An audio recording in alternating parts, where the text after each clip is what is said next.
I'd like to share with you something that's rather interesting to me. We're always in the process of learning and becoming better and better and better. And sometimes it takes an interesting turn. So what I'd like to kind of share with you some interesting results that have happened recently as I've worked on horses in the middle of events, performance horses in the middle of events, specifically eventing horses, some rodeo horses, and then most recently Tevis Cup horses. And what has been the most profound thing is that working on them and helping them get back into their form and tuning them up, if you will, is easier than you think, much easier than you think. I'm kind of perplexed by it.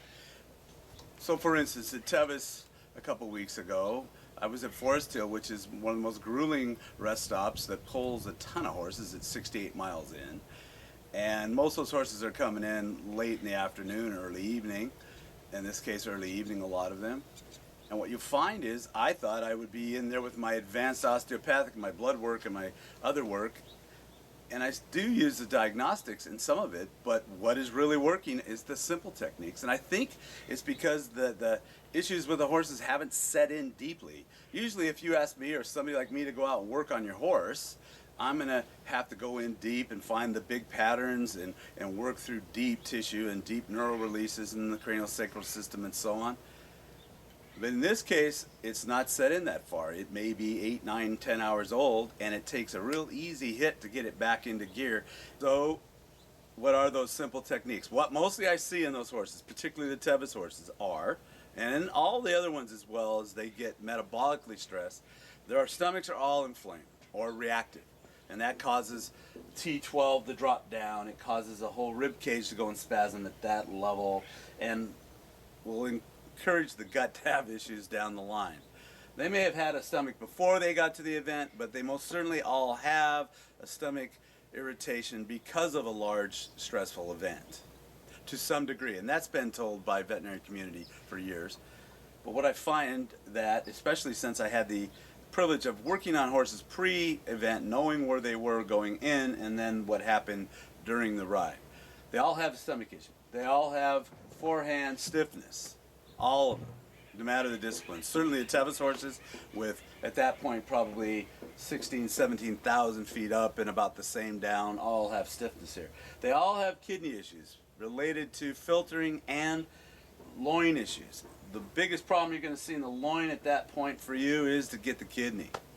They all have large intestine issues as well. So, what is it that you can do to help them? So let me just show you a few things that you can hit, because they're very, very simple. I'm perplexed at how easy and how profound that they move out. First of all, if you're interested in calming your horse a little bit, resetting your horse specifically for a vet check, or you're getting ready to go into the practice arena, or you're getting ready to go into have a class or whatever, there are some points on the head that are incredibly effective, lowering pulse, relaxing, and in tuning the central nervous system. And you'd see that on my DVD. You see it a lot of places that we do, but I'm not going to go over those, but I'll just hit you a few of them. Right there is governing vessel 26. It's a major reset. The yin tang right there is an excellent one.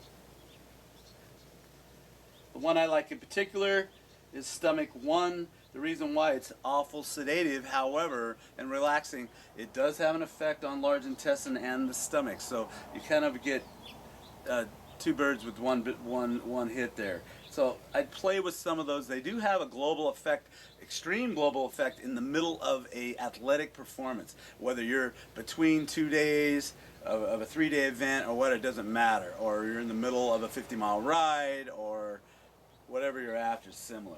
The other thing I would encourage you to do is the kidney will always fire off. The psoas muscle will always be involved. You'll have weak impulsion.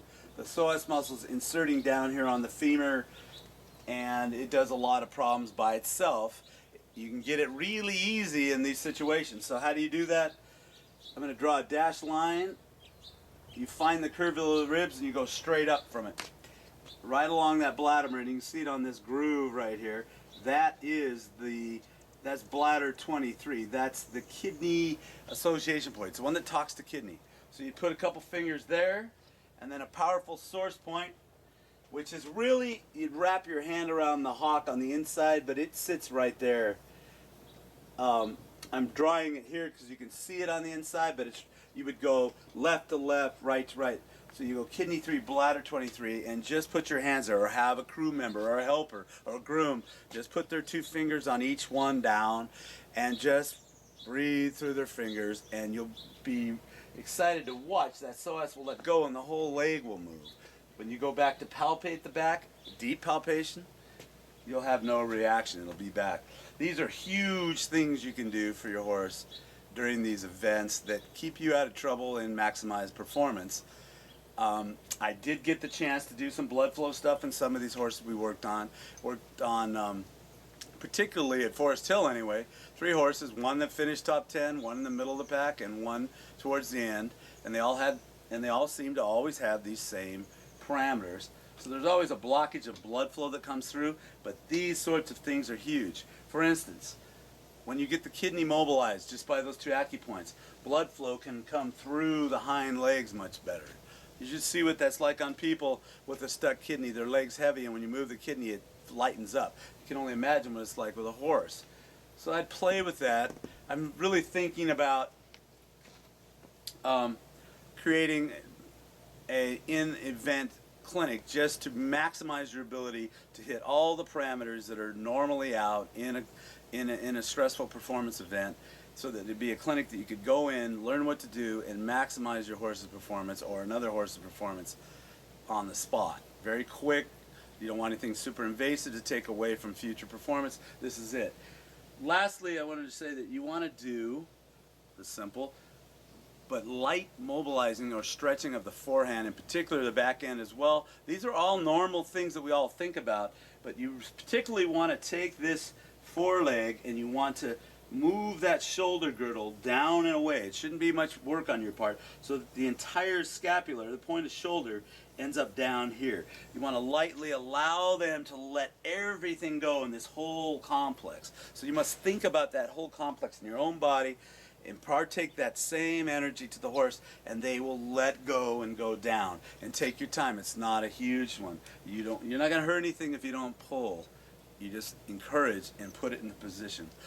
So I hope that was interesting for you. I thought it was rather provocative how simplistic some of this issues are with horses at performance events. And if you're interested in learning a little bit more, look me up at tommays.net.